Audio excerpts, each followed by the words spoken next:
Imagine stepping onto a high-speed train in downtown San Francisco. No airport security, no traffic, no delays.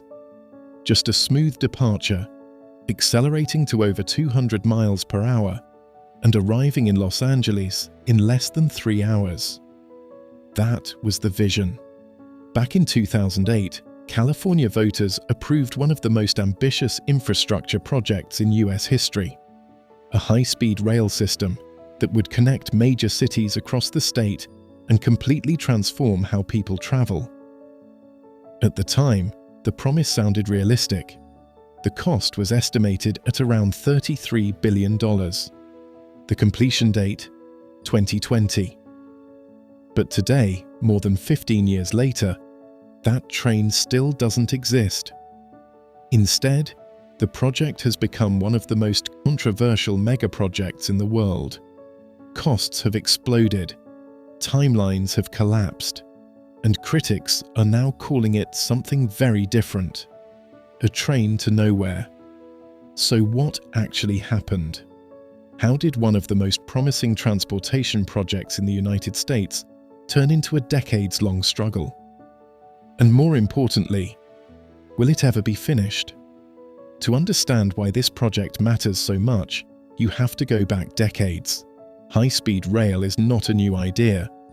In fact, the world had already seen what was possible long before California even began planning its system. Back in 1964, Japan introduced the Shinkansen during the Tokyo Olympics, a train network that would go on to carry billions of passengers without a single fatal accident. Since then, countries across Europe and Asia have built extensive high-speed rail networks, connecting major cities with speed, efficiency, and reliability. Meanwhile, in California, discussions about high-speed rail started as early as the 1980s, but it wasn't until 1996 that the California High-Speed Rail Authority was officially established. Even then, progress remained slow.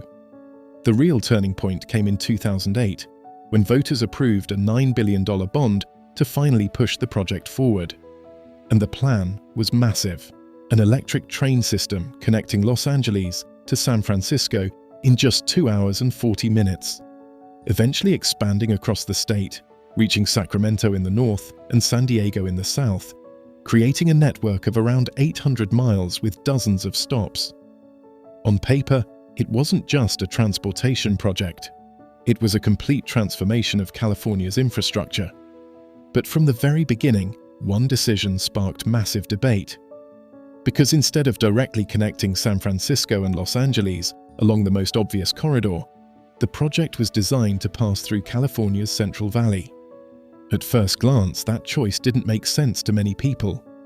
Why not build the fastest possible connection between the two largest cities?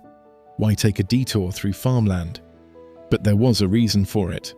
The funding agreement approved in 2008 required the project to connect not just the major coastal cities, but also the Central Valley. And that region matters more than most people realize. Stretching from Sacramento down to Bakersfield, the Central Valley is home to around 4 million people. If it were its own state, it would be larger than half of the United States. Yet historically, it has been one of the most underinvested regions in California. The rail project wasn't just about speed. It was also about economic development, connecting growing inland cities to the rest of the state, creating jobs, and boosting long-term growth. Still, that explanation didn't silence the critics, because from the outside it looked like the project was starting in the middle of nowhere. And that's exactly where construction began, in the Central Valley. By the mid-2010s, construction had officially begun. In 2015, crews started working in the Central Valley, marking the first real step toward turning the vision into reality. And progress has been made. Bridges have been built, roads have been relocated, land has been cleared. Entire sections are now prepared for tracks and systems.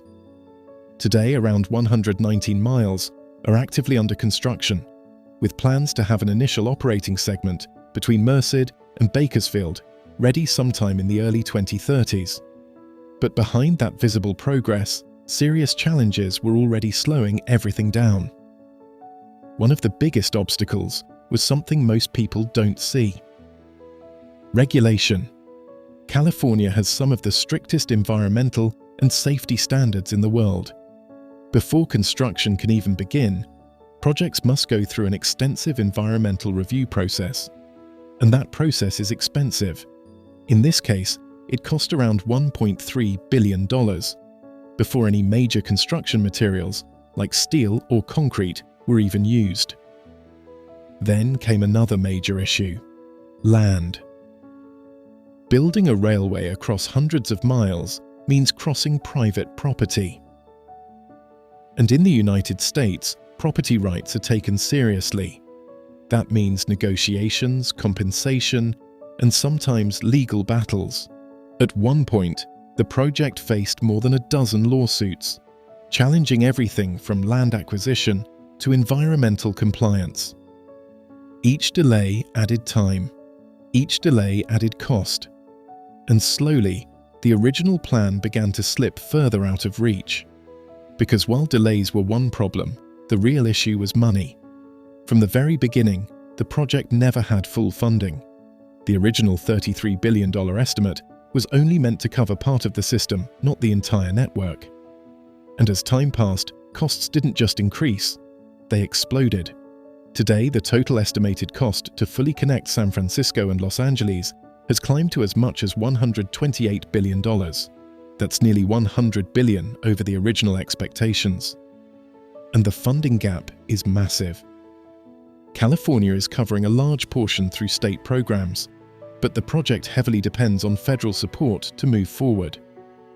Without it, completion becomes extremely difficult. And that's where politics enters the picture. Because in the United States, infrastructure projects are rarely just about engineering. They're about negotiation, different levels of government, different priorities, different interests. And unlike countries with centralized decision-making, the US system gives many groups a voice, which is a strength, but also a weakness. Because when everyone has a say, decisions take longer, compromises become more complex, and projects like this slow down. Even today, the future of the project is uncertain. Construction continues in parts of the Central Valley. Progress is visible. But the full vision, connecting the entire state, still depends on funding, political support, and long-term commitment. And that brings us to the bigger picture. Because this isn't just a story about a train, it's a story about how difficult it is to build megaprojects in the modern world. Where ambition meets regulation, where innovation meets resistance, and where even the most promising ideas can take decades to become reality. The question is no longer just when it will be finished, but whether the original vision will ever be fully realized.